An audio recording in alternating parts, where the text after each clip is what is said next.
जय माता दी दोस्तों। अभी तक आपने प्रथम अध्याय, द्वितीय अध्याय और तृतीय अध्याय का महात्म्य सुना। अब हम तीसरे दिन की कथा चतुर्थ अध्याय का पाठ करेंगे। इसमें इंद्रादि देवताओं द्वारा देवी की स्तुति की गई है।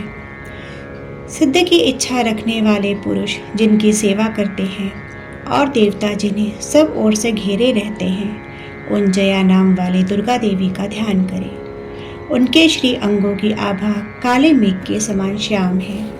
वे अपने कटाक्षों से शत्रु समूह को भय प्रदान करती है। उनके मस्तक पर आबद्ध जनमा की रेखा शोभा पाती है। वे अपने कंधों में शंख, चक्र, कृपाण और त्रिशूल धारण करती है। उनके 3 नेत्र हैं। वह सिंह के कंधे पर चढ़ी हुई है और अपने तेज से तीनों लोगों को परिपूर्ण कर रही है। ऋषि कहते हैं, अत्यंत पराक्रमी दुरात्मा महिषासुर तथा उसकी दैत्य सेना के देवी के हाथ से मारे जाने पर इंद्र आदि देवता प्रणाम के लिए गर्दन तथा कंधे झुकाकर उन भगवती दुर्गा का उत्तम वचन द्वारा स्तवन करने लगे। उस समय उनके सुंदर अंगों में अत्यंत हर्ष के कारण रोमांच हो आया था। देवता बोले, संपूर्ण देवताओं की शक्ति का समुदाय ही जिनका स्वरूप है और तथा जिन देवी ने अपनी शक्ति से संपूर्ण जगत को व्याप्त कर रखा है, समस्त देवताओं और महर्षियों की पूजनीय उन जगदम्बा को हम भक्तिपूर्वक नमस्कार करते हैं। वे हम लोगों का कल्याण करें। जिनके अनुपम प्रभाव और बल का वर्णन करने में भगवान शेषनाग, ब्रह्मा जी तथा महादेव जी समर्थ नहीं है। वे भगवती चंडिका संपूर्ण जगत का पालन एवं अशुभ भय का नाश करने का विचार करें। जो पुण्यात्माओं के घरों में स्वयं ही लक्ष्मी रूप से, पापियों के यहाँ दरिद्रता रूप से, शुद्ध अंतःकरण वाले पुरुषों के हृदय में बुद्धि रूप से, सत्पुरुषों में श्रद्धा रूप से तथा कुलीन मनुष्य में लज्जा रूप से निवास करती हैं।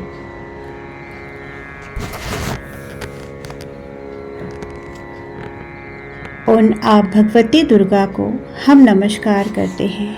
देवी, आप संपूर्ण विश्व का पालन कीजिए। देवी, आपके इस अचिंत रूप का असुरों का नाश करने वाले भारी पराक्रम तथा समस्त देवताओं और दैत्यों के समक्ष युद्ध में प्रकट किए हुए आपके अद्भुत चरित्रों का हम किस प्रकार वर्णन करें।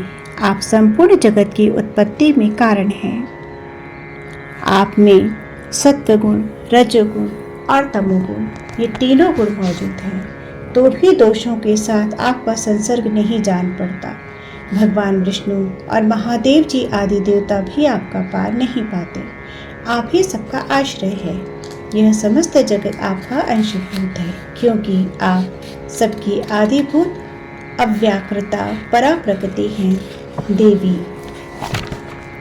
आप संपूर्ण यज्ञों में जिसके उच्चारण से सब देवता तृप्ति लाभ करते हैं, वह स्वाहा आप ही हैं। इसके अतिरिक्त आप पितरों की भी तृप्ति का कारण है। अतएव सब लोग आपको स्वधा भी कहते हैं। देवी, जो मोक्ष की प्राप्ति का साधन है, अचिंत्य महाव्रत स्वरूपा है। समस्त दोषों से रहित जितेंद्रिय तत्व को ही सार वस्तु मानने वाले तथा मोक्ष की अभिलाषा रखने वाले मुनिजन जिसका अभ्यास करते हैं, वह भगवती पराविद्या आप ही हैं।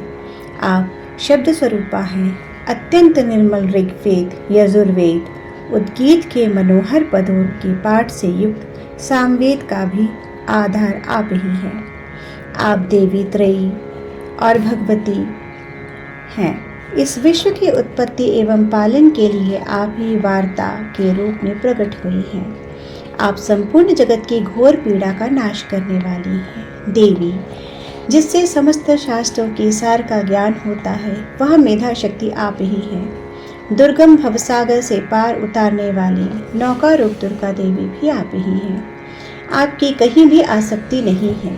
कैटभ के शत्रु भगवान विष्णु के वक्षः स्थल में एकमात्र निवास करने वाली भगवती लक्ष्मी तथा भगवान चंद्रशेखर द्वारा सम्मानित गौरी देवी भी आप ही हैं। आपका मुख मंद मुस्कान से सुशोभित, निर्मल, पूर्ण, चंद्रमा के बिंब का अनुसरण करने वाला और उत्तम सुवर्ण की मनोहर कांति से कमनीय है। तो भी उसे देखकर महिषासुर को क्रोध हुआ और सहसा उसने उस पर प्रहार कर दिया। यह बड़े आश्चर्य की बात है देवी। वही मुख जब क्रोध से युक्त होने पर उदयकाल के चंद्रमा की भांति लाल और तनी हुई भौहों के कारण विकराल हो उठा, तब उसे देखकर जो महिषासुर के प्राण तुरंत नहीं निकल गए थे, यह उससे भी बढ़कर आश्चर्य की बात है। क्योंकि क्रोध में भरे हुए यमराज को देखकर भला कौन जीवित रह सकता है। देवी, आप प्रसन्न हो।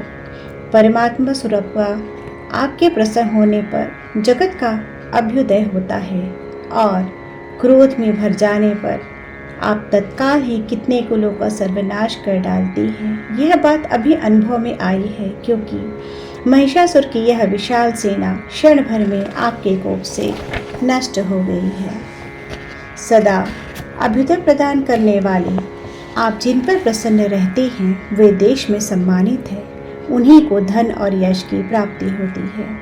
उन्हीं का धर्म कभी शिथिल नहीं होता तथा वे ही अपने हृष्ट पुष्ट स्त्री, पुत्र और भृत्यों के साथ धन्य माने जाते हैं। देवी, आप ही कृपा से पुण्यात्मा पुरुष प्रतिदिन अत्यंत श्रद्धा पूर्वक सदा सब प्रकार से धर्मानुकूल कर्म करता है और उसके प्रभाव से स्वर्गलोक में जाता है। इसलिए आप तीनों लोकों में निश्चय ही मनोवांछित फल देने वाली हैं। माँ दुर्गे, आप स्मरण करने पर सब प्राणियों का भय हर लेती हैं और स्वस्थ पुरुषों द्वारा चिंतन करने पर उन्हें परम कल्याणमयी बुद्धि प्रदान करती हैं। दुख, दरिद्रता और भय हरने वाले देवी, आपकी सिवा दूसरी कौन है जिसका चित्त सब प्रकार का उपकार करने के लिए सदा ही दयाद्र रहता है। देवी, इन राक्षसों के मारने से संसार को सुख मिले तथा ये राक्षस चिरकाल तक नरक में रहने के लिए भले ही पाप करते रहे हों, इस समय संग्राम में मृत्यु को प्राप्त होकर स्वर्गलोक में जाए, निश्चय ही यही सोचकर आप शत्रुओं का वध करती हैं। आप शत्रुओं पर शस्त्रों का प्रहार क्यों करती हैं? समस्त असुरों के दृष्टिपात से ही भस्म क्यों नहीं कर देती? इसमें एक रहस्य है। ये शत्रु भी हमारे शास्त्रों से पवित्र होकर उत्तम लोकों में जाएं, इस प्रकार के प्रति भी आपका विचार अत्यंत उत्तम रहता है।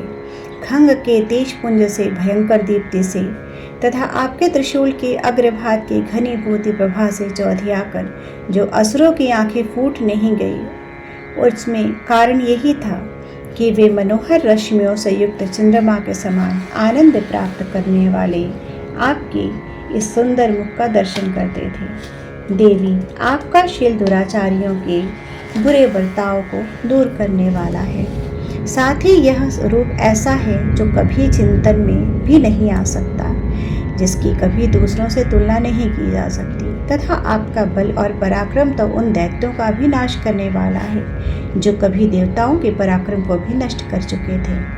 इस प्रकार अपने शत्रुओं पर भी अपनी दया प्रकट की है। वरदायिनी देवी, आपके इस पराक्रम की किसके साथ तुलना हो सकती है तथा शत्रुओं को भय देने वाला एवं अत्यंत मनोहर ऐसा रूप भी आपके सिवा और कहाँ है? हृदय में कृपा और युद्ध में निष्ठुरता, ये दोनों बातें ही तीनों लोगों के भीतर केवल आप में ही देखी गई हैं। माता, आपने शत्रुओं का नाश करके इस समस्त त्रिलोक की रक्षा की है। उन सब शत्रुओं को भी युद्ध भूमि में मारकर स्वर्ग में पहुंचाया है तथा उन्मत्त दैत्यों से प्राप्त होने वाले हम लोगों के भय को दूर कर दिया है। आपको नमस्कार है। देवी, आप शूल से हमारी रक्षा करें। अंबिके, आप खड्ग से हमारी रक्षा करें तथा घंटा की ध्वनि और धनुष के टंकार से हम लोगों की रक्षा करें। चंडिकी, पूर्व, पश्चिम और दक्षिण दिशा में आप हमारी रक्षा करें तथा ईश्वरी, अपने त्रिशूल को घुमाकर आप उत्तर दिशा में भी हमारी रक्षा करें। तीनों लोकों में आपके जो परम सुंदर एवं अत्यंत भयंकर रूप विचरते रहते हैं, उनके द्वारा भी आप हमारी तथा इस भूलोक की रक्षा करें। अम्बिके, आपकी कर पल्लवों में शोभा पाने वाले खड्ग, शूल, गदा आदि जो जो अस्त्र हों, उन सबके द्वारा आप सब ओर से हमारी रक्षा करें। ऋषि कहते हैं, इस प्रकार जब देवताओं ने जगन माता दुर्गा की स्तुति की और नंदन वन के दिव्य पुष्पों एवं गंध चंदन आदि के द्वारा उनका पूजन किया, फिर सबने मिलकर जब भक्तिपूर्वक दिव्य धूपों की सुगंध